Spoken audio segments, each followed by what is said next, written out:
నమస్కారం అండి. ముందుగా ఒక మాట. ఈ స్టోరీ పూర్తిగా చూస్తేనే మీకు అర్థమవుతుంది. ఆంధ్రప్రదేశ్‌లోనే కాదు తెలంగాణలోనూ రేషన్ కార్డుదారులకు ఇప్పుడు కొత్త గండం పొంచి ఉంది. మీరు క్రమం తప్పకుండా ఐటీ రిటర్న్స్ దాఖలు చేస్తున్నారా? అయితే మీ చేతిలో ఉన్న తెల్ల రేషన్ కార్డు చేజారిపోయే అవకాశం ఉందా? ప్రస్తుతం రాష్ట్ర వ్యాప్తంగా సామాన్యుడిని పట్టి పీడిస్తున్న ప్రశ్నలివి. ఆదాయపు పన్ను శాఖ నుంచి అందుతున్న సమాచారం ఆధారంగా ప్రభుత్వ క్షేత్రస్థాయిలో చేపడుతున్న విచారణ ఇప్పుడు ఊరు వాడలా కలకలం రేపుతుంది. గత కొద్ది రోజులుగా గ్రామ పరిపాలన అధికారులు అంటే జీపీఓలు నేరుగా లబ్ధిదారుల ఇళ్లకు వెళ్తున్నారా లేదా ఫోన్ల ద్వారా వివరాలు స్వీకరిస్తున్నారు? మీరు ఐటీ రిటర్న్స్ ఫైల్ చేశారా? అందులో మీ వార్షిక ఆదాయాన్ని ఎంతగా చూపించారు? ఆ ఆదాయం 6 లక్షల కంటే ఎక్కువగా ఉందా అంటూ ఆరా తీస్తున్నారు. ఒకవేళ ఐటీఆర్ లో ఆదాయం ఎక్కువగా ఉంటే ఆ వివరాలను రికార్డ్ చేస్తూ సదరు అధికారుల నుంచి డిక్లరేషన్ తీసుకుంటున్నారు. దీంతో ఐటీ రిటర్న్స్ దాఖలు చేసిన ప్రతి ఒక్కరికి కార్డు రద్దవుతుందనే ప్రచారం గ్రామాల్లో జోరందుకుంది. అసలు ఎందుకు ఈ పరిస్థితి వచ్చింది? సాధారణంగా ప్రభుత్వం పేదరిక రేఖకు దిగువగా ఉన్న వారికి మాత్రమే ఆహార భద్రతా కార్డును జారీ చేస్తుంది. అయితే ఐటీ రిటర్న్స్ ఫైల్ చేసే వారికి ఆర్థికంగా నిలకడ ఉన్న వారికి పరిగణించడం ఒక నిబంధన. కానీ ఇక్కడే ఒక చిక్కు వచ్చి పడింది. ఐటీ రిటర్న్స్ దాఖలు చేసే ప్రతి ఒక్కరూ ధనికులు కాకపోవటమే దీనికి ప్రధాన కారణం. గతంలో ప్రభుత్వం ఇచ్చిన సన్న బియ్యం పంపిణీలో రేషన్ కార్డు ప్రాధాన్యత పెరిగింది. ఇప్పుడు అదే కార్డుకు ఐటీ రిటర్న్స్ సెగ తగలటం పేదలను ఆందోళనకు గురి చేస్తుంది.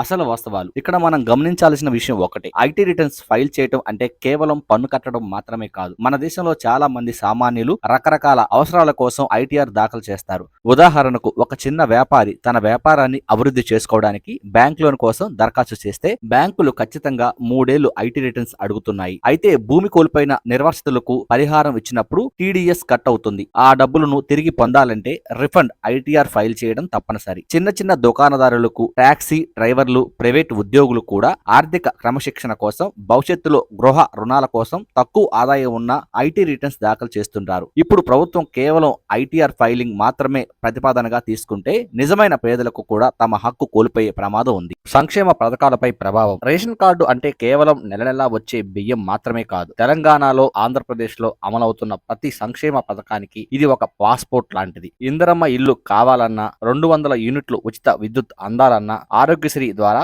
వైద్యం అందాలన్నా, చివరికి గ్యాస్ సిలిండర్ సబ్సిడీ రావాలన్నా రేషన్ కార్డు ఉండాల్సిందే. ఇది ఒక ఐటీ రిటర్న్స్ సాకుతో కార్డు రద్దయితే ఈ పథకాలన్నీ ఆగిపోతాయి. ఇదే ఇప్పుడు సామాన్య ప్రజలను నిద్ర లేకుండా చేస్తుంది. ప్రస్తుతం రాష్ట్ర వ్యాప్తంగా లక్షలాది మంది ఈ విచారణ పరిధిలో ఉన్నారు. ఉమ్మడి మహబూబ్నగర్ జిల్లాలో 30,000కు పైగా, సిద్దిపేటలో 14,000 మందికి పైగా లబ్ధిదారులు వివరాలు అధికారులు వడపోస్తున్నారు. జడ్చర్లలో ఒక సెలూన్ నడుపుకునే వ్యక్తి లేదా మార్కెట్లో గుమస్తాగా పనిచేసే వ్యక్తి తమ పిల్లలు భవిష్యత్తు కోసం లేక లోన్ కోసమో ఐటీఆర్ ఫైల్ చేస్తే వారిని ధనికులుగా ముద్ర వేయటం ఎంతవరకు సమంజసమని బాధితులు ప్రశ్నిస్తున్నారు. చివరగా మనం తెలుసుకోవాల్సింది ఒకటే. ప్రస్తుతానికి ప్రభుత్వం నుంచి ఈ రేషన్ కార్డు రద్దుపై ఎలాంటి అధికారిక ప్రకటన రాలేదు. కానీ క్షేత్రస్థాయిలో అధికారులు మాత్రం విచారణ వేగవంతం చేయడంతో ప్రజల్లో అనుమానాలు బలపడుతున్నాయి. ఐటీ చెల్లిస్తే వారికి ట్యాక్స్ పేయర్స్, కేవలం వివరాలు దాఖలు చేసే వారికి రిటర్న్ ఫైల్స్ మధ్య ఉన్న వ్యత్యాసాన్ని ప్రభుత్వం గుర్తించాల్సిన అవసరం ఉంది. లేదంటే నిజమైన లబ్ధిదారులు సంక్షేమానికి దూరమయ్యే ముప్పు ఉంది. ఈ విషయంలో ప్రభుత్వం త్వరగా స్పందించి